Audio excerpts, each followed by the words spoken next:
All right, everyone, we start off today talking about the upcoming U.S. election, the first digital-only election, technically speaking, because, of course, right now, for the first few months of the general election, which is basically what we're in now, there hasn't been actually any physical campaigning going on. That's a first. Normally, that's an intrinsic part of trying to drive turnout, gain enthusiasm. You have to go and shake people's hands.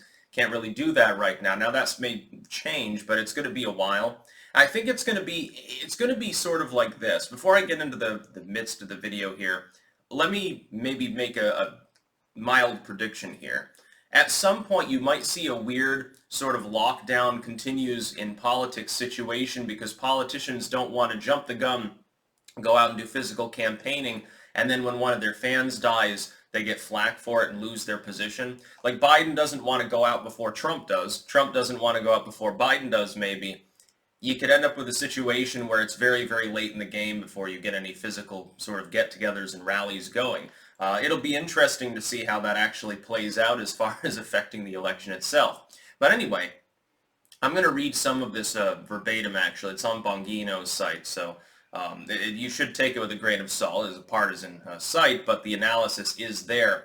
And this is something that played a role in the last election, certainly. I mentioned it briefly yesterday, which is the enthusiasm gap between Trump and Joe Biden is fairly large. It's not historically large. The biggest recently was a 33-point gap with John McCain and Obama. That wasn't necessarily mostly McCain's weakness, a little bit, but mainly it was just Obama, young, fresh face, my first black president, really got people going. This is something that Hillary Clinton did not get to capitalize upon. You know, break the glass ceiling sort of thing didn't really work out for her. In fact, she lost among several female voting demographics. And keep in mind, that was not nearly the largest gap. So I'm going to go through this. Now, keep in mind, the enthusiasm gap between Donald Trump and Joe Biden is 19 points. That's pretty high. We're going to match that up against these others. And he points out here, and this is correct, in all four of the last elections, the person with more enthusiasm won. So keep that in mind. Hillary Clinton had a 13-point deficit. So Trump has expanded the enthusiasm deficit against his opponent by 6 points when you compare Hillary Clinton to Joe Biden. If the race continues to narrow, of course, Trump has cut Biden's lead in national polling in the aggregate. Never use a single poll, only aggregates. That lead that Biden had was in the mid-double digits. It was almost, I think it was almost at 15 at one point. It's only 6 points now.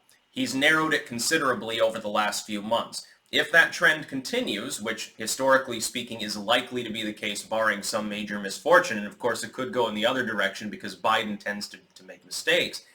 If that continues, I would favor Trump massively to win the election, and probably the popular vote as well. Mitt Romney had a 25-point deficit against Obama. Why am I not surprised? And part of that, by the way, was them pissing off the Ron Paul fans. Trust me, part of the gap that we're seeing now is the Bernie bros. That's part of it. They're not enthusiastic about Biden. They were promised socialism, and instead they're getting Obama 2.0. Not necessarily what they wanted. John McCain had a 33-point deficit against Obama. Again, not a huge surprise considering the demographics and the particular platforms we were seeing at the time in the race. Kerry had a 16-point deficit against George W. Keep in mind, George W. was already faltering, but he hadn't had Katrina yet, and so he had higher enthusiasm. But mainly it was because John Kerry was a dish rag. When you look at this, what you're really seeing, except with the exception of the huge gap because Obama happened to be my first black president, what you're seeing is that the gap is primarily the result of the loser being unlikable. This is just sort of a trend in modern U.S. politics. We saw this in the last election, and you can go back before this. Trust me, Al Gore had no personality. There was an enthusiasm gap in 2000. Now, I'm not seeing, of course, the actual numbers here, but I bet if you did some digging, you'd find that's the case. You'd probably find enthusiasm gaps in every other election prior. The only exception might have been when Herbert Walker won. Of course, he wasn't necessarily the most charismatic man. That's probably a fluke, though, and of course, he failed and only lasted one term. So I'm going to close that out here for my analytic purposes. I've been giving Trump a 90% chance of re-election, and keep in mind, that's during a pandemic with an economic downturn in which he's being hammered by the entire legacy media day in and day out, given virtually no credit for anything. Under any other circumstances, Trump would be coasting to re-election. The fact is that the fact that the Trump economy is managing not to buckle under its own weight at the moment is itself evidence of the finesse of Donald Trump. The fact is that if there are debates at all, and they might move to a digital debate format, which I think would be highly regrettable, because if you don't have a physical campaign, it gives Biden less of a chance to go out and have a gotcha question about Tara Reade asked to him. That's number one. And if the debates aren't physical, it allows Biden to sit there in the comfort of his own home with his pajama pants on, because he'd just be a talking head, and maybe he's more comfortable in those surroundings. So we might not get the kind of fireworks of Trump prowling around on stage trying to menace Joe Biden, and Joe eventually losing it and challenging him to a sit-up match or something. That's what I want to see. But I've given him a 90% chance of re-election. The enthusiasm gap matters. Now, it's not the only thing that does. Of course, the economy matters, pandemic response, the relative platforms. Of course, months ago, pandemic was not a major thing within the political arena. Mainly, we were talking about economic reform. We were talking about, should we go after more trade deals? What should we do about China, which plays in with the pandemic too? The race has shifted. One of the main campaign issues now is coronavirus. This is something that neither Biden nor Trump foresaw, as late as maybe December or thereabouts. It hasn't been that long. What we've seen is that this has favored Trump, which is something that not everyone guessed at first. Most people probably thought he would flub it. There was some reason to suggest that that might be the case. And of course, the legacy media, playing propaganda damage control for the Democrats, has laid the blame of every death on Trump. Now, the pandemic response supposedly is solely a federal issue, which is the furthest from the truth you can possibly get. By the way, Whitmer being sued by her own state legislature at the moment, Governor Whitmer in Michigan, the one that wants to lock everything down forever because she wants the economy to be fouled up so that Trump's not reelected. She's doing the bidding of the DNC. Northam is too. Hopefully he gets sued as well. I think the Democrats have more legislative control in Virginia, so that might be a little difficult. But yes, the enthusiasm gap plays a role. 19 points is reasonably high. Again, that's higher than the Kerry Bush. That election was kind of weird anyway. Nobody was really enthusiastic for the most part. Bush had lost his luster. The war effort wasn't going so well. It wasn't mission accomplished after all. And then John Kerry, he looked boring. He acted boring. He still does. Somehow he's still in politics. This is just sort of the way that it is. The fact that the gap is 6 points wider than it was against Hillary Clinton, that doesn't say good things about Joe Biden. Again, with the exception of the technical fluke there involving Obama because he was running in part on a racial platform, this would be a rather wide enthusiasm gap. When you look at Joe Biden speak, you can probably tell why.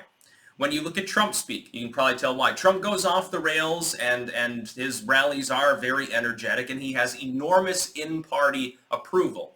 Trump's main strength right now is the ability to corral in all the Republicans and drive enthusiasm and turnout so high that even if Joe Biden manages to make inroads with the far left and the business Dems at the same time, which is a precarious situation to try to go for, while grabbing up certain independent voting blocks, he might still get subsumed simply because of lower turnout. If that happens, if Trump manages to maintain a double-digit edge in the voting results, it's going to be a blowout. Trump's going to goddamn destroy him. We saw what happened with Hillary Clinton. Again, Hillary Clinton was more than 2 points ahead in national polling. Trump has already narrowed that gap down to the mid-single-digit range, and it could shrink further. Trump could probably be 4 or 5 points behind in the aggregated national polling and still pull off a win comparable to 2016 if this enthusiasm gap is to be believed. And I do believe it. Joe Biden is less energetic than Hillary Clinton. He's less well-liked than Hillary Clinton. You've got double damage to the Bernie Bro coalition right now because after 2016, Bernie got screwed. 1 in 20 of them didn't vote for Hillary Clinton. That will be more now. It'll probably be 1 in 10, maybe 1 in 5. That's another prediction. You are going to see a massive swing of leftist support out of the Democratic Party because they've failed to recapture that movement. They failed to take the energy that they themselves generated. See, the whole goal was that they wanted to get the Bernie Bros whipped up and then eventually maneuver Hillary Clinton into a space where they would support her. And it largely worked, but enthusiasm and turnout was low among those groups of people because she didn't cut it. If you think Joe Biden will, oh my goodness, they'd rather have Hillary Clinton again. They'd rather Joe Biden move aside and Hillary say, okay, third time's a charm. The turnout would probably be higher for the Democrats if that happened. That's the sad part. Their candidate is so weak that they could probably screw their own candidate, jerry-rig someone else in who wasn't even voted for, and they would outperform him. Joe Biden is a very, very weak candidate. And Trump, for all intents and purposes, while he's not the strongest candidate in some ways, he's reigned over a good economy. He has at least decent marks in the pandemic response, which has become one of the main issues, and we're not in a major physical war. Those things all point to a Trump victory. Yeah, I believe that he'll win, and I don't think it'll even be close. That's about all. Peace out.